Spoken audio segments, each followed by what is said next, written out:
We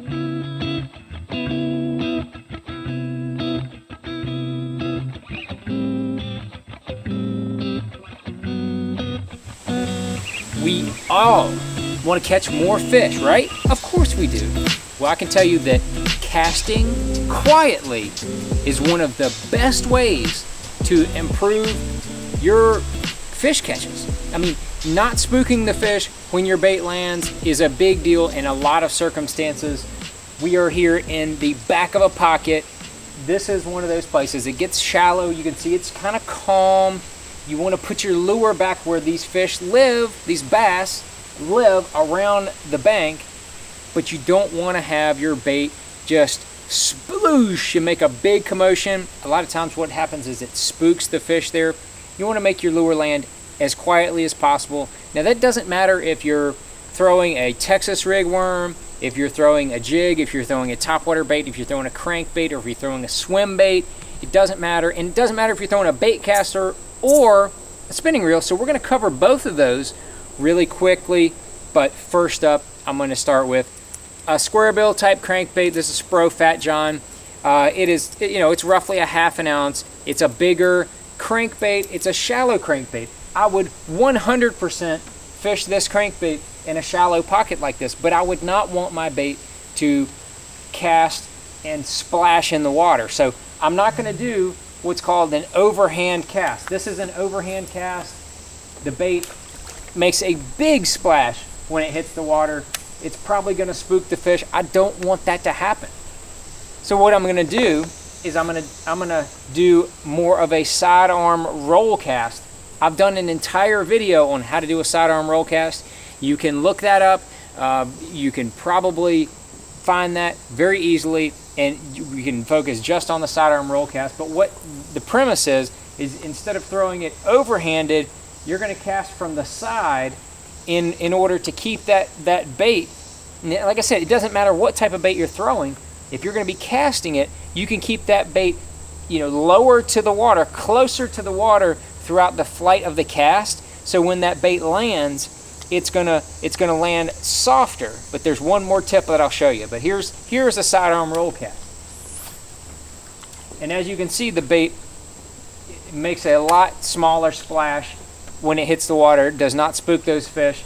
There will be times that crankbait hits the top of the water and it hits nice and soft, and those fish will jump up there and blast it before you even make a crank of the handle.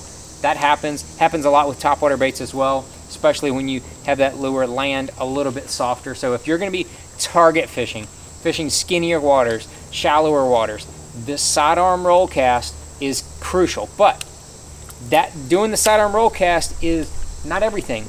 The very end of that cast, when that bait gets right out to where I want it to be, I'm going to take my thumb and completely stop that spool from spinning. And what's going to happen is that line's going to tighten up and the lure is just going to drop down very slowly and calmly.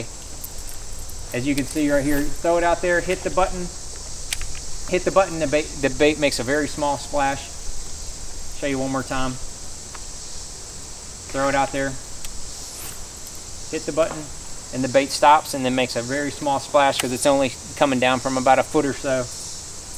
And that is the way to target fish with a bait caster. And like I said, this same principle applies to topwater baits. I've got a topwater walking bait right here. I'm going to take this bait and zing it back here, and it's going to do the same thing. Throw it back there. I'm going to stop that spool right before the bait gets to where it's going, and it's just going to make a very subtle little splash, and then I can start working the crankbait, or I can start working that topwater bait as I wanted to. So that's how you get a bait caster to cast quietly. Now we're not going to talk about flipping. Flipping is when you take and do an underhand. That's a completely different technique. You need to be able to quietly pitch and flip. I've got videos on exactly how to do those as well. But here is a spinning rod. This is a drop shot. You may have brim spawning in a pocket like this. You may just want to be throwing around this cover with a drop shot. So I'm going to take this drop shot, and this is a 3/8 ounce tungsten sinker. You might have a 1/4 ounce. You might have a ounce, eighth ounce, it doesn't matter. If you do the overhanded cast just like this,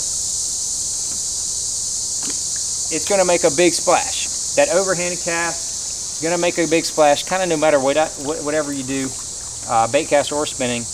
But with a spinning rod, you can do that sidearm roll cast. You can do that, and then as that bait gets closer to the water and you want to stop it to make it fall, you want to throw that bait, you're going to have your bail flip, and then what you're going to do is you're going to feather the line as it's coming through your fingers. Now this is something you've got to get the feel for.